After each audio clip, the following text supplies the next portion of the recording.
ഇനി പെൺകുട്ടിയുടെ നാത്തൂൻ ഇത് വാങ്ങുക. നന്ദിനി ചെല്ല്.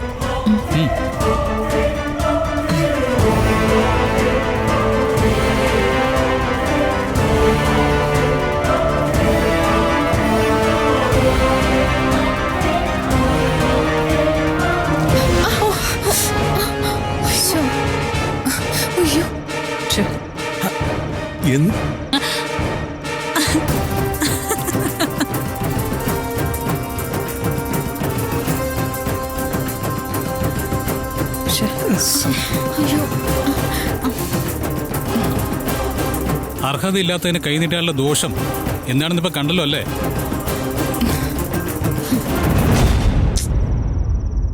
ഹരിതേ, നീ എന്തിനാ അത് വാങ്ങിച്ചത്?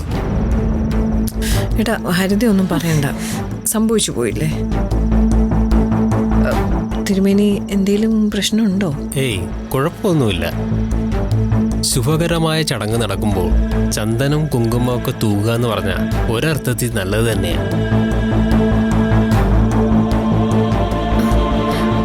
ഹിമ, I am sorry. It's okay. ഇതിപ്പോ എന്ത് ചെയ്യും? ഡ്രസ്സ് മാറാതെ പറ്റില്ലല്ലോ. എന്റെ മുറിയിലേക്ക് പൊക്കോ. അവിടെ എന്റെ പുതിയ ഡ്രസ്സ് ഇരിപ്പുണ്ട്, അതെടുത്ത് ചേഞ്ച് ചെയ്തിട്ട് വാ. ഞങ്ങളും കൂടി വരാം. അയ്യോ വേണ്ട ചേച്ചി, ഞാനിപ്പോ അവിടുന്ന് വന്നല്ലേ ഉള്ളൂ. ഞാൻ പോയി മാറ്റിക്കോളാം. ഇവിടെ ചടങ്ങ് നടക്കട്ടെ. ഹിമ, ഞാനും കൂടി വരട്ടെ? വേണ്ട, ഞാൻ പൊയ്ക്കോളാം.